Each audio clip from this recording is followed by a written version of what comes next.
again, welcome everybody. For those of you of our guests worldwide who have joined us just right now, this is the Uzakrota Travel Summit online this year. We are celebrating our first online version, and if there is one result from all the panels since this morning, and I've been doing these panels since this morning, 6 o'clock, I can summarize one result. May it be our last one online. So we are looking forward to meeting live again next year. I think this has been a great experience, hybrid, online, however you want to call it. Meeting in beautiful Istanbul is just so much nicer, isn't it? Having said that, yes, having said that, I would like to continue with the next panel, and we have a small change here. Unfortunately, our panel moderator, Mr. Jemkenai, has fallen unwell, has fallen ill, and I will try my best to fill in for him and to lead through this panel. There were some years I spent an average of 250 days per year in a hotel room, in a hotel bed. So I assume some degree of qualification. And also Mr. Khan Kavalolu from Limak Hotels, unfortunately, is not able to join us, which is a shame, because Limak Hotels is a real nice brand in Turkey. And I'm sure Khan Bey could share a lot of his experience with us, but also he is not able to join us. I will try to pick up on some of their questions and on some of their issues if I can. And I would like now to introduce our panel, which is easy with two of you, but with one of you, I would like to do it itself because I didn't have time to research your company, but it doesn't matter. The best is when you introduce yourself. So we have with us Oliver Winter. He is from A&O Hotels and Hostels. Now, A&O is the last resort if you get stranded in a city like in Berlin somewhere and you don't catch the train back home. You basically spend the night at an A&O hostel or hotel near the train station, and they're all very good. But I'm sure there is more behind your company than just convenient hostels in convenient areas. So you, Oliver, you will tell us more about that. Welcome. We have Mr. Yakup Aksoy. Mr. Aksoy needs an introduction, but his company, Rixos Hotels and Resorts, certainly doesn't need an introduction. It's, we can say, a worldwide operating brand, an international brand, a regional brand, and foremost of all, a Turkish brand, which started its journey of success in Turkey and has opened branches and hotels from Dubai to Dubrovnik to many other places. And welcome, Khan. Welcome Yakup. And we have Mr. José Paulo do Carmo. And I have no idea what Lux Hotels are. So if the other two gentlemen allow me, I will give the word to José Paulo. And where are you? What are you doing? What is your group doing? And where are your properties? Well, nice to meet you. And thank you, first of all, for the invitation. Hotel Group Lux, it's a family concept born in Fatima in Portugal 30 years ago, and we have nowadays 10 hotels distributed in Portugal and Africa, mainly in the Portuguese language Africa. So we are growing, and we have how can I say 10 hotels, but we are building 3 more in Africa, and we are just a boutique hotel company with some of resorts in Africa. So yeah, what can I say? That's fair enough. So very much regionally operating, taking advantage from the proximity of the African continent to Portugal and trying to capture the business there. Great, that's great. That's great to hear, gentlemen. Nothing is easy nowadays, and certainly not your industry, certainly not the hotel industry. I have been to Berlin last week on a business trip, and I had a wide choice of hotels to choose from, as you can imagine, at excellent prices. And although that is normally positive, I felt horrible. It wasn't a great experience, and the hotels were empty, and you didn't have the proper breakfast, and it was a horrible style of traveling. And I just, was happy to be back to my home, and was dreaming of going, to a vibrant hotel, of feeling that sense of hospitality that all your groups and all your hotels are evidently famous for. So I'd like to start, with Oliver. and ask him, what is the impact of the coronavirus, obviously, on all of the coronavirus. How much will the digitalization follow this coronavirus? How will you implement it in your hotels? What's the overall situation now? Thanks, Alex. Hello to everybody, and first of all, delighted to join, and thank you for invitation. You introduced very short, Aino. Maybe you allow me before I start to answer your question. 2-3 points. I understood you didn't stay last week in an Aino, or? No, I didn't stay in an Aino last week. I stayed in another hotel, but I've stayed plentifully in Ainos before. That's very good to hear. So as you mentioned before, we are a city product. We are in 88 European countries, 39 assets. We have 30,000 beds in operation in total. And to give you an idea from the location, so from Venice in the most south destination for us at the moment, up to Copenhagen, from Amsterdam to Warsaw. And Aino is a cool host hybrid concept, I would call it. We have the hostel part, what is typical 4 and 6 bedded rooms with all en suite, and then we have even a traditional low budget hotel part as well. So when you ask me how COVID boosted us digitally and how this will impact our guest experience and marketing, so we at Aino, there's some noise, huh? We can hear you well, but it would be better if you would have earphones or if you would have a microphone. So if that's feasible, if not, if you come a little bit closer to the computer, we can hear you well. Okay, that's great. Good to know. So we at Aino always been digital, way ahead of the industry. So for example, more than 50% of our bookings are online, direct online bookings, what is a great value for us. Stuff like, let's say, revenue management, channel management, data hub, etc. That's all done in the past. So during the pandemic now, we, for example, we accelerated all the contactless booking stuff. Yeah, the booking chain, the check-in chain, mobile key. That's things we pushed during the pandemic. Has the pandemic been disruptive? Yes, of course. Yeah, like for all of us. What we did marketing-wise, for example, what we changed, we opened 5,000 of our 30,000 beds for social distressed people, people affected by the pandemic. So we offered all the beds to the municipalities, and these are shelter functions, for homeless, for distressed people. And we found, for example, what is very exciting for us, we found new markets. New markets for us, these are remote working entrepreneurs, for example. These are all the craftsmen, construction companies. This is for us, let's say, some doors closed during the pandemic and some new doors open. That's great to hear. And when I transfer to our next guest, to Yakup, I have troubles imagining craftsmen or socially distressed people staying in a luxury brand like Rixos. I really have trouble because this is a totally different brand of hotels. But it's certainly, as Oliver mentioned, it opens up new paths. The crisis certainly can also be taken in many ways as an opportunity.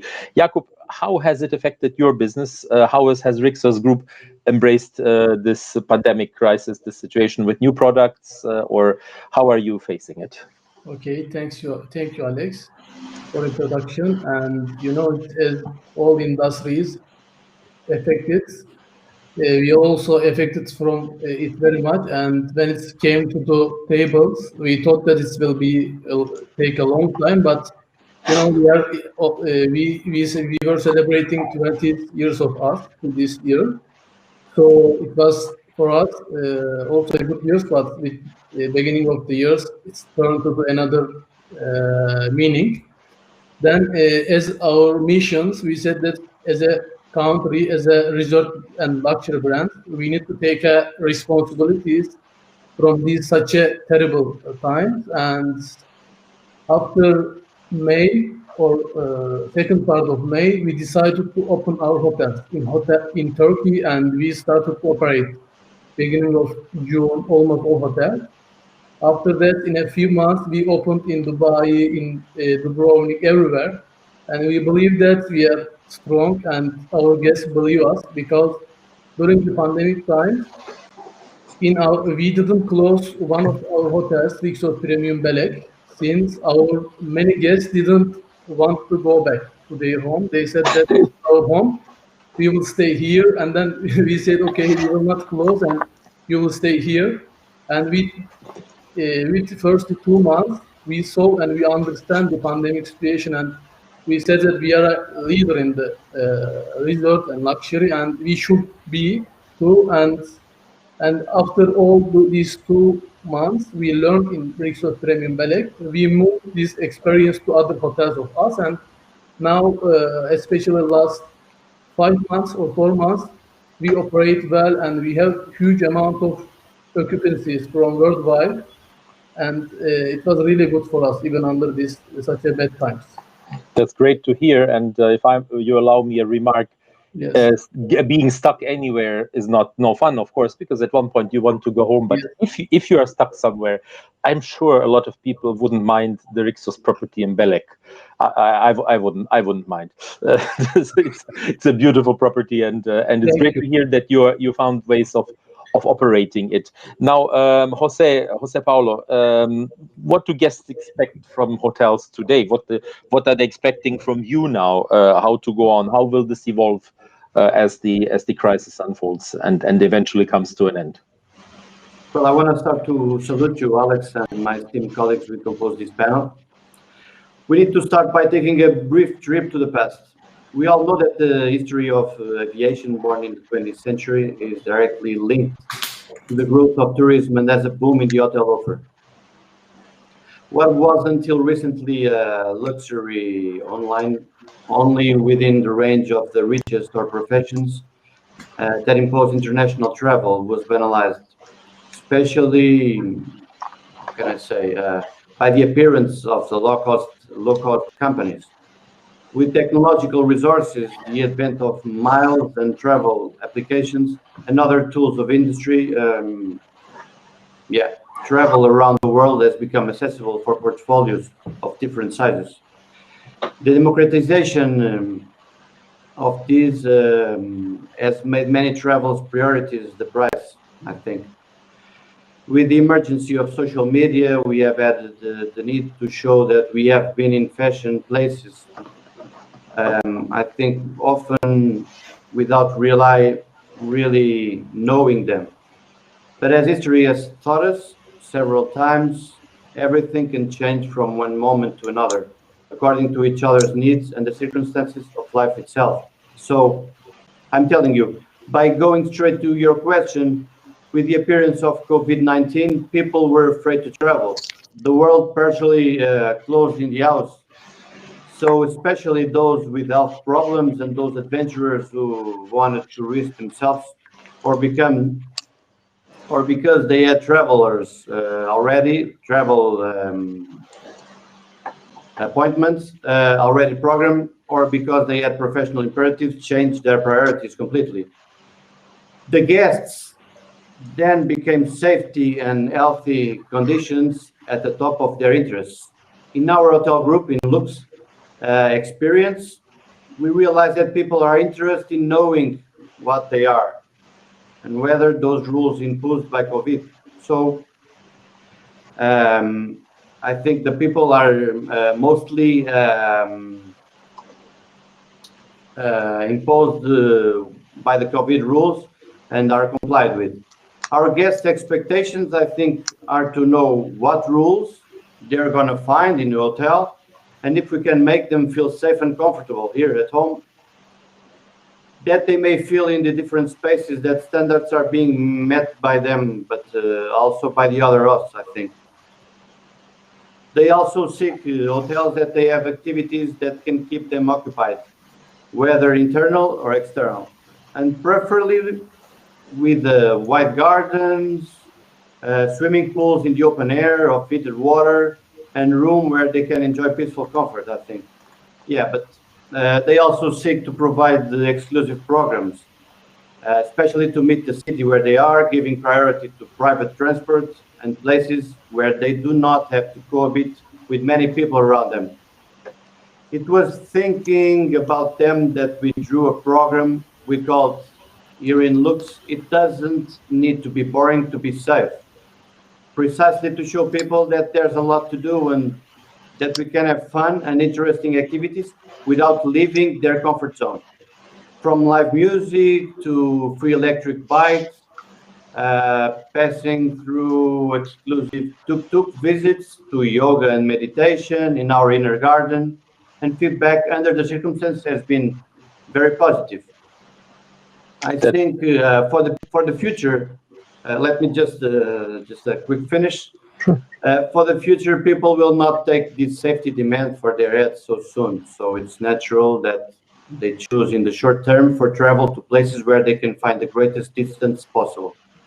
Safe places where you know that medical assistance is of quality, but also places with mental health programs, the domain of spiritual and emotional that makes them find inner peace and help them clean their own problems. I think that the quality at the expense of the price.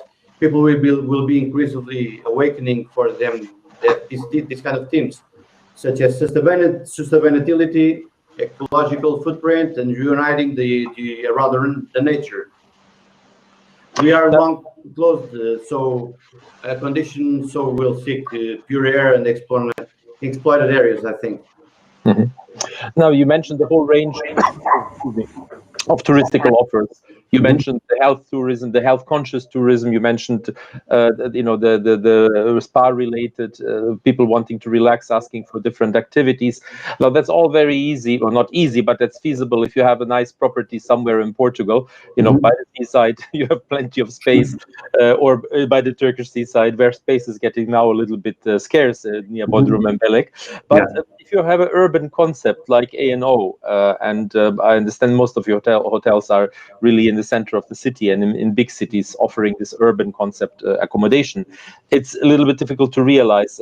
Oliver, what is your plan? You mentioned, for example, very interesting, this co-working or this renting hotel rooms as working spaces. That's a concept for the future. We all of a sudden get mails from HRS offering us our favorite hotel as a working space. I found that very interesting. They send me mails. They look at which hotel I stay, sometimes with them, where I reserved, and said, did you know that this hotel where you slept in Berlin now is offering those daily rates for offices? I found that very, very interesting. I wouldn't use it probably, but I found it a great marketing tool to try to generate business. Oliver, what are you planning? What are you planning for the next time? What is on your mind to stabilize and to increase business and to diversify? Yeah, some questions in one. So, first of all, as I said before, we discovered even in this amazing crisis new segments already. Yeah, and we, of course, we are more than happy to see that we can attract people never been in touch or in contact with A&O before. Yeah, so before, if you think about hostel, you think about backpackers and all this group stuff, young people, and so we see this remote working entrepreneurs, etc.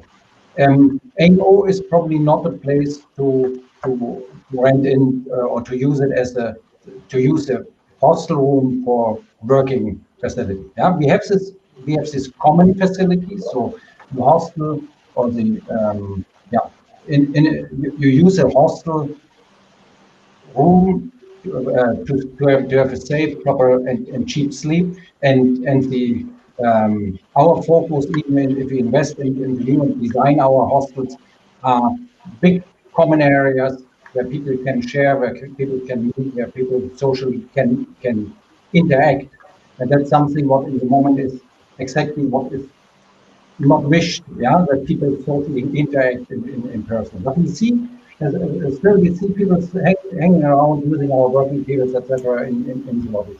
But for the future, I'm very optimistic that the biggest part, the hardest part of the pandemic, is behind us. Yeah. So we all see the light on the end of the tunnel. We know that There's vaccine is outside, yeah, so the better testing strategies are coming. So for us, it's just a question of time when our core guests, let's say all segments, like the groups, like the families, yeah, the city breakers, when they will start to travel again. And we saw over the summertime, when the restrictions been easier and lower, that immediately people being willing to travel and they started to travel and so we saw in summer during the summertime in all our places 60, 70, 80% occupancy. So for us, it's today we prepare us in best manner to start again to grow. Yeah, we believe in that the demand will come back probably quicker than we all saw together a few weeks ago. Our company in the history, we already had very ambitious growth plans. Yeah, we grew over the last 20 years by 1,000, 1,500, 2,000 beds per year. So we will even accelerate this growth for the future. And we will accelerate, or this will be driven mainly by takeovers or acquisitions from existing hotels. What makes all our growth story quicker and easier in the future. So, and what even, especially the low budget sector, and especially A&O showed in the past that we are very recession proof. So when the pandemic is over, we will see a recession, yeah, for the next years. And this is the moment we know the recession, a budget concept is a winning concept during a recession. So, and we are offering our product to young people. The young people are the more brave travelers, I would say. Yeah, so they are not so afraid about infection or all this. So they are. It's easier that we will see. Anyway, we'll see that leisure comes back first, business comes later. Young people will come first. Domestic will come first. So all ticks in the box for A&O. And then we are backed by a substantial multi-million-dollar fund from our shareholders. So we are ready to go on all major European cities. And we will do this. We are not planning to do it, we're just starting to do it. Yeah, and we are ready, looking, we are searching, we're doing DDs, etc. And I'm very optimistic, and I'm even optimistic for the entire industry that the demand will come back. See, the global demography didn't change. The global prosperity didn't change fundamentally. Yeah, that's all points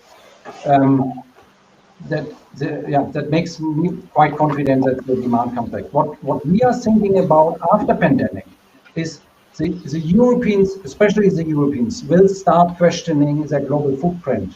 Yeah, more and more.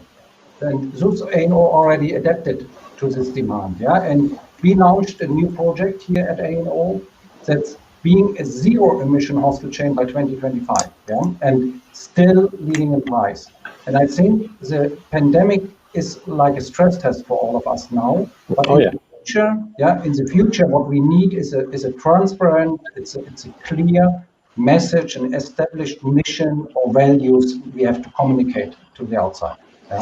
We always see that little sign in the bathroom where the hotel is telling you, don't waste paper or don't waste detergent by using your towels again. And I must admit, I ignore it. I've never paid attention to it, to be honest. But I think what you're saying is completely right, you know, and certainly Greta Thunberg and her followers will play more and more role as these people grow up and grow into managers. Those will be points that they will pay attention to. I think there's a lot of in store for us. I will take parts of that question over to Yakup, and not only that the question of sustainability, but of innovation. Yakup, I looked at your LinkedIn profile. You are a digital specialist. You are there to bring innovation.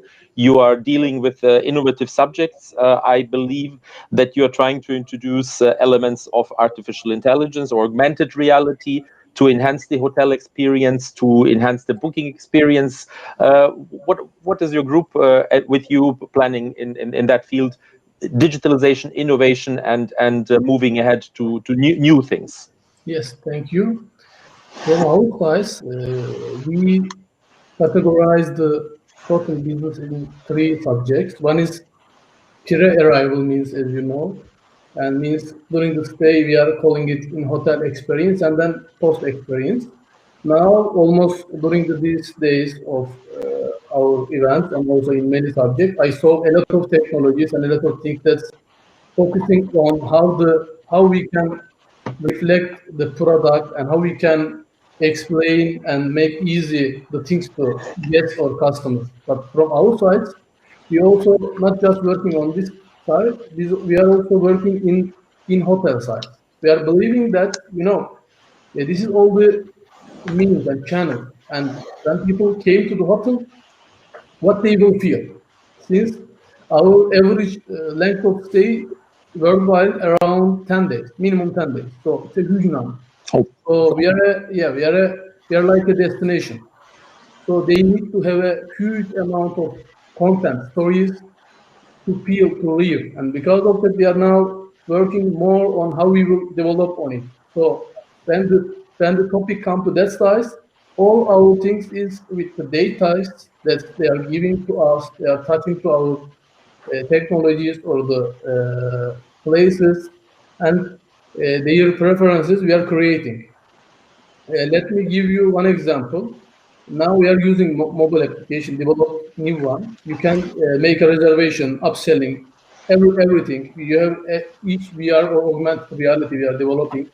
They can, without touching any personal people, they can do inside a photo. And each programs inside of the things. And also there is now, we have new product. We are just trying to understand which facilities are functional or beneficial for the guest. Since we have for child Rixos clubs, they are really in average during the summer. In just one hotel, we have more than 1,000 children, even one hotel. So we have sport clubs. We are developing the technologies on it. People are using it or not. And this is the main point now we are using inside of in experience.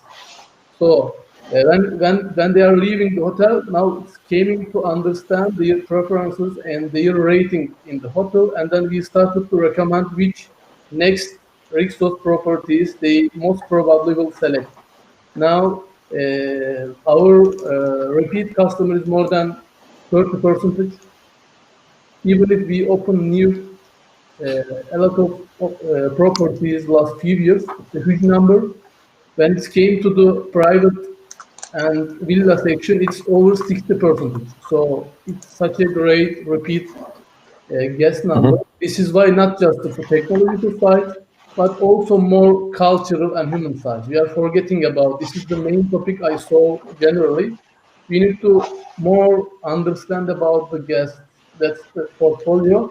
But we are now just working on it, culture and which regions they are coming, which foods they are preferring, and how they will be delivered to them, how they will serve them. These kind of things we are working, and now we are going good, and new product will come soon.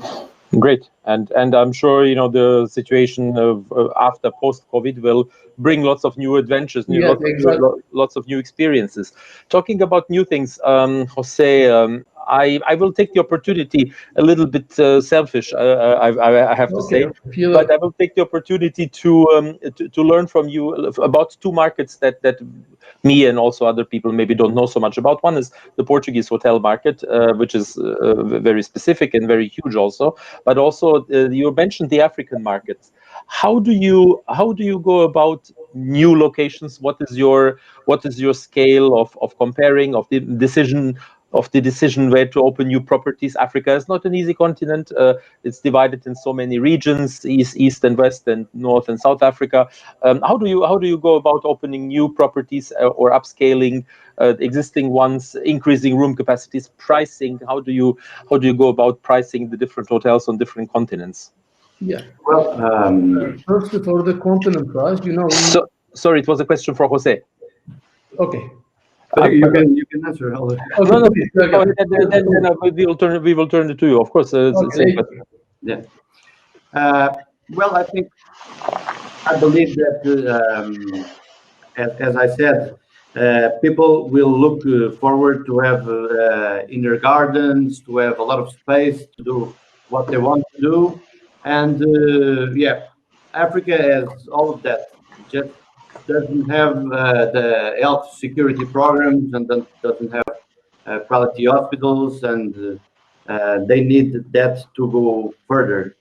But I think, I'm an African believer, and I think that the future comes to and passes through Africa, because they have a lot of good beaches, perfect islands, a lot of space, and much people don't know Africa that much. They think that you have just animals and elephants going through the woods, but Africa is so much more than that. And I think that with the COVID, but not only with the COVID, we had in the last few years, we had combined to the people that they need more healthy programs,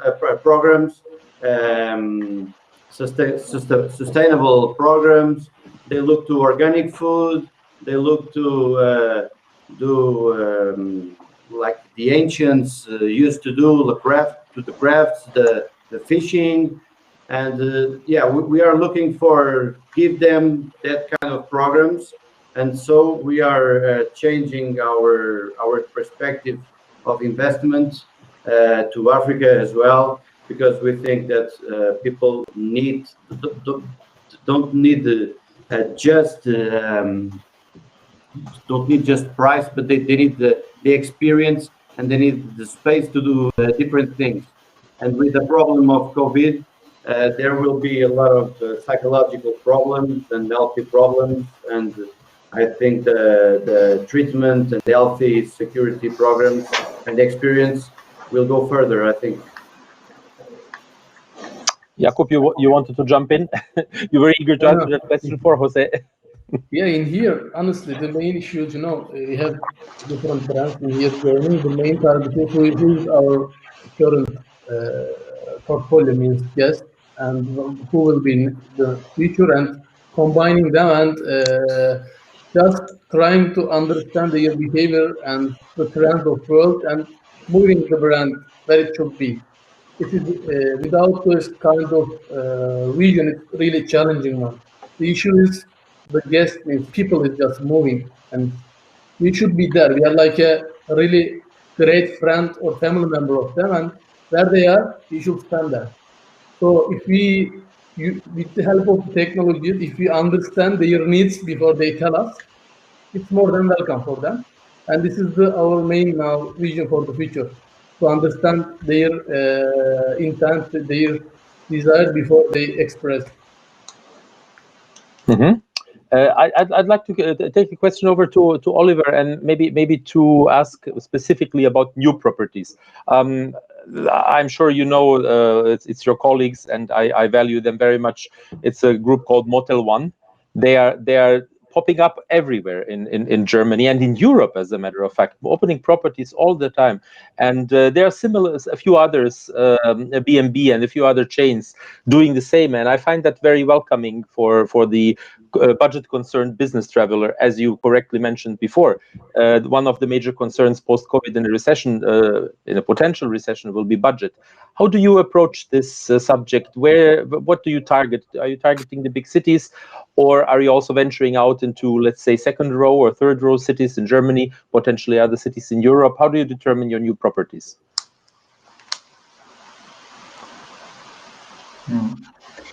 Yeah, Alex, we are a leisure product. So first of all, all kind of business guests is for us, let's say, secondary. Yeah, so we are happy like in these days that we see new kind of business travelers, but our core business is leisure, and inside this leisure business, 50% of our revenue and of our overnights are made with group travel.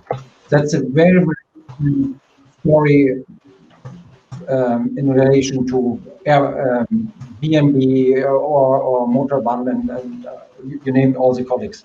So for us, we are wondering or asking ourselves where like tour groups to travel to, It's a destination we are going to. Is it an interesting destination for leisure travelers, for school groups, for city breakers, etc.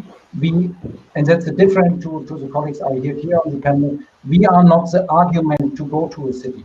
We are the best opportunity in the city, yeah, by price, by footprint, etc. But we don't deliver, or we don't care to create reasons to travel to a destination. Yeah, we just not just, but we jump into destinations where we like price-wise, enable much more people to reach this destination. Yeah, and yeah, to stay in this destination for a while.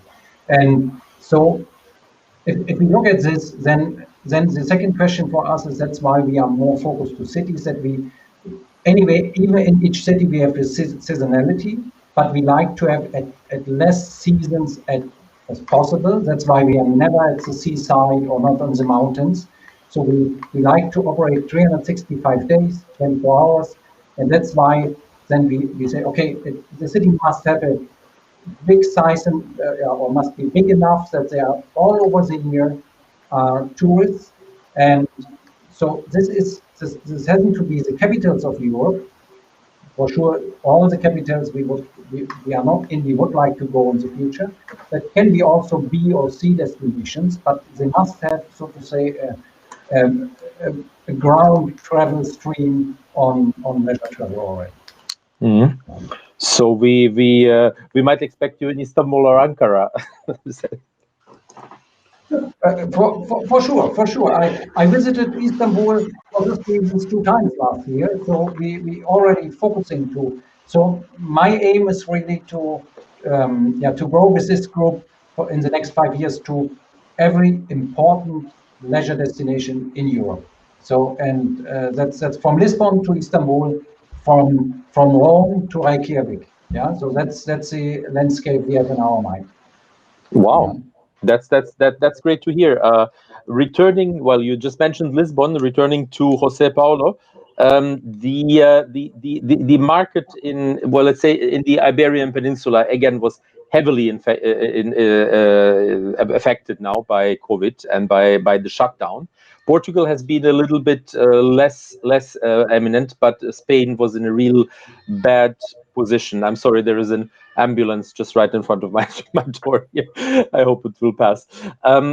Looking at the Iberian Peninsula or at Southern Europe, which has really taken a big blow, what is your estimation? How long will it take to recover, to get back to post-COVID levels? I'm asking that question because we had this discussion with the airline professionals, and I think it's a very important takeaway that our viewers, our attendees will take away from the conference. We try to predict optimism, of course, but it's also interesting to hear from within the industry what the expectations are on returning to post-COVID levels. So if I might ask you, actually all 3 of you then in a row for your estimation on returning on post-COVID level, when we will be back to normal.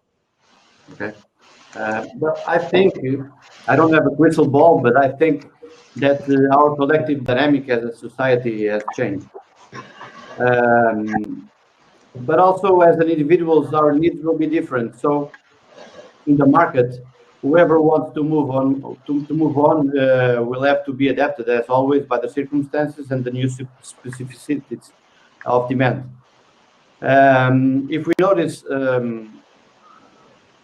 what the most recent indications were, we will see that customer habits were changing, and we'll have to consolidate ourselves quickly as an offer for what tourists want to try to anticipate scenarios.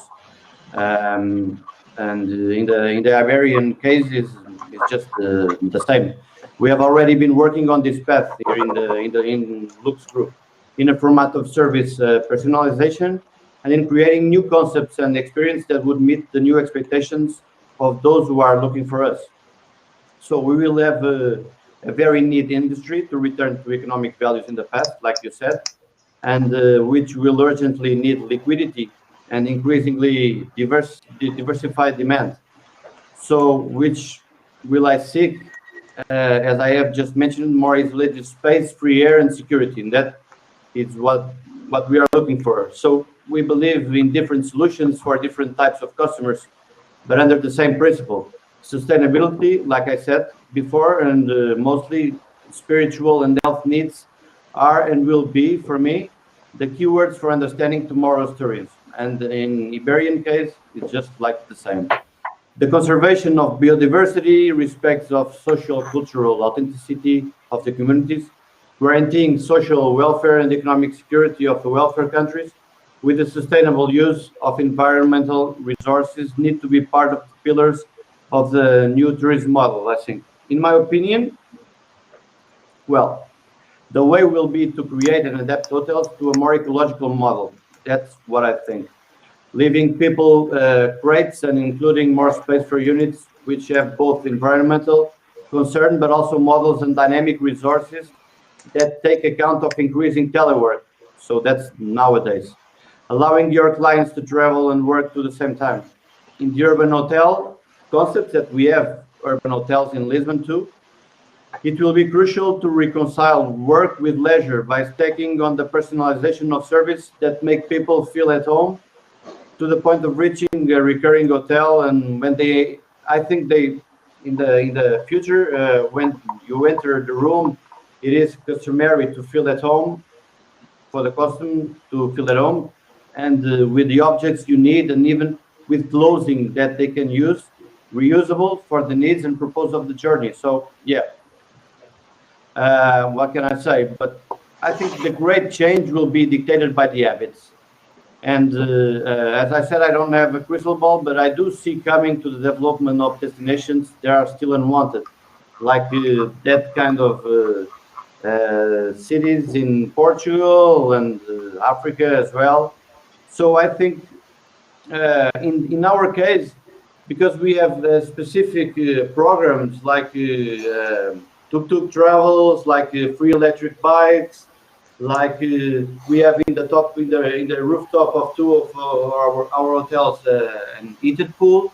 So we are not as bad as we think we would be in the. Oh, that doesn't sound bad at all to me. That sounds quite tempting, actually. The rooftop pool. I'm looking at heavy rain right now here in northern Germany, so I don't even tell me more. Yakup, Yakup, it's needless to say that tourism is a very crucial sector for the Turkish economy. For the Portuguese economy, for every economy in Europe, I assume, but particularly for the Turkish economy, it has made incredible investments over the last 30 years. When do you see things picking up? How do you see things picking up? When will it be back at pre-COVID level? Honestly, when you came to the resort business, let's say it's categorized to maybe mainly means city and urban and resort.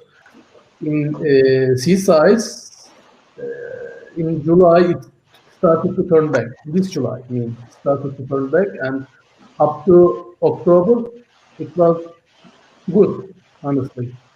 And we have huge amount of guests coming from abroad, especially Russia, Ukraine, Kazakhstan, and local ones, of course.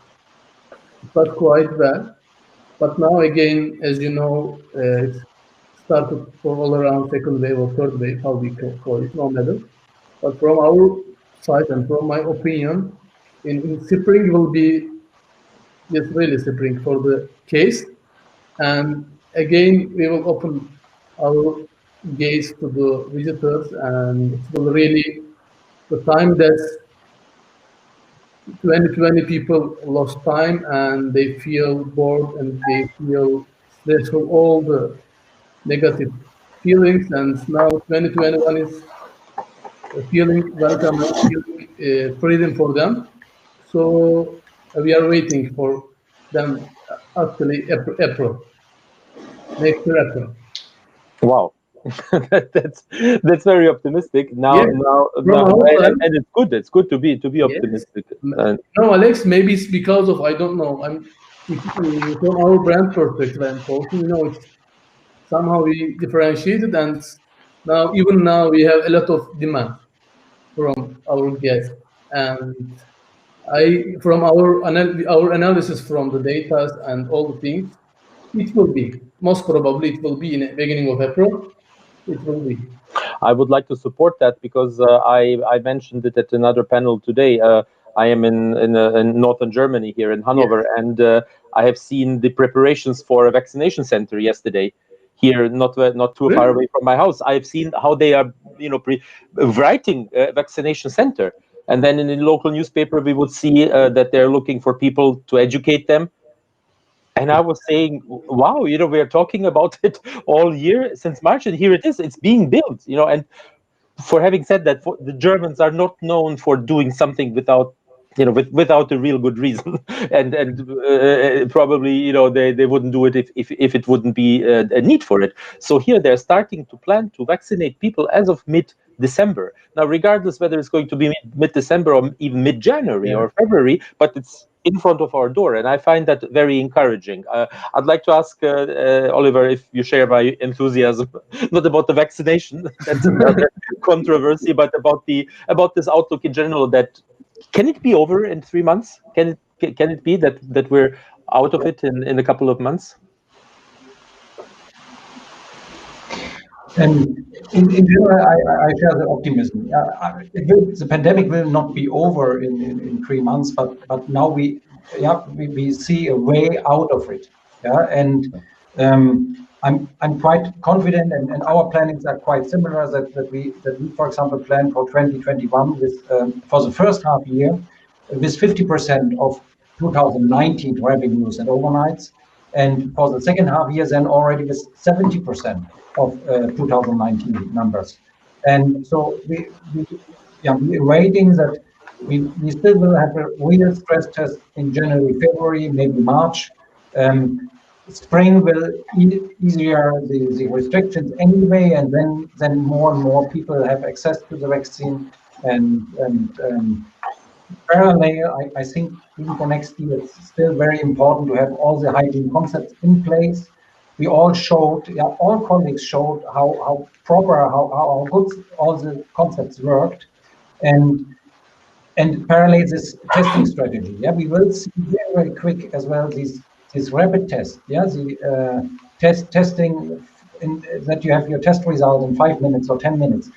What means in another, if you turn it around, what means we can plan big events again. Yeah, we can see fairs coming back. We can see soccer games coming back. All these big events, and in our plans we are quite optimistic about in general that the travel will come back next year quite strong.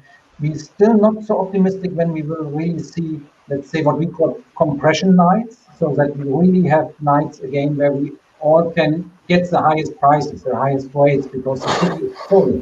Yeah, that we have 4 or 5 events same time. Yeah, I think in Berlin, that you have a marathon and the fair and da da da. So that maybe takes 1, 2, 3 years longer, and we will also see that there are some hotel beds too much in the market for the next 2, 3 years. Yeah, so especially the real business-oriented hotels, and I see also a little bit longer recovery story for hotels more dependent to international market. I'm expecting that the domestic market starts very quick to recover. Young people anyway, leisure, as we mentioned all before, and then we will see a bit slower recover on business and more slower on all the international travel. Yeah, what means for some destinations, for example, Venice or Prague, will recover later than Berlin or Hamburg or Munich. You're mentioning the congress and fair industry. That's a very important chunk, and we have to keep in mind that there were no international exhibitions or fairs since March, and there is very little chance that we will pick up quickly on the pre-levels for that industry, and that's obviously a big part of business. Now, I'd like to ask Oliver, please don't teach the other cities in Europe particularly Lisbon or Istanbul, to triple prices or quadruple prices during the fair time. That's very unpleasant. If you want to stay in your favorite hotel where you pay 49 euros and all of a sudden there is a zero added and you have to pay 490 euros, which happens very easily in Frankfurt or Munich or Düsseldorf during the big fairs. Just on a funny note, but I'm sure the other colleagues would agree. MICE is, of course, meetings industry is a big chunk. José, has your group discovered that part? How much business does the meeting and the event industry constitute in your group? Yeah, I think the MICE industry is important for all the hotel groups, and it's not different about us. Here in Portugal, nowadays, in this, we have an emergency declared by the DGS, by the health insurance, by the health state, and you can only make events with at most 6 persons. So we don't have events. We are transforming some parts of our rooms, and we are making co-working spaces in different kinds of spaces here in the group. So I think it will be the most difficult area to reorganize will be the MICE, because I don't see that in the next 6 months, even with a vaccine, you can make great fairs and events, and the market, I think, will grow slower than the others. Like Uzakrota, for example, that's quite a large event, and it's a shame because I would like to know Turkey, so it's really a shame. I would love to be there. As we say in Turkey, inshallah, we will all be in Turkey next December. Yakup, a last question to you. Obviously, the event industry is strong. Oliver said something about the domestic market, which I feel, and I know, I've been living in Turkey for the last 22 years. I know that many properties, ranging for all stars, even up to the upper star segment, 5-star segment, depend on domestic business, are being used a lot for domestic events, for weddings, for congresses. How do you see that? Are you planning any readjustment on that strategy, on the partition between domestic and international market? Yes, from the domestic one, for the whole brand, it will not be easy to return back. It will have few years, unfortunately. But maybe method can be changed. There can be a small group of people, more segmented content can be for a new story for them. From our side, last 3 years, we moved our vision from MICE or group business to leisure and luxury segment. So it's chance we were doing this time helped us. But now, with these effects of pandemics, we develop new content, new story, new products. For example, we have new packages, 10-year long stay. It's around 2-3 months, and people can come and we can give them all facilities, means support, health, nature, good internet technology, means equipment, and also we developed edutainment concepts. It's also different. We are asking to family to come to our hotels and also continue with their education and also stay safe and doing their holiday. It's a new product.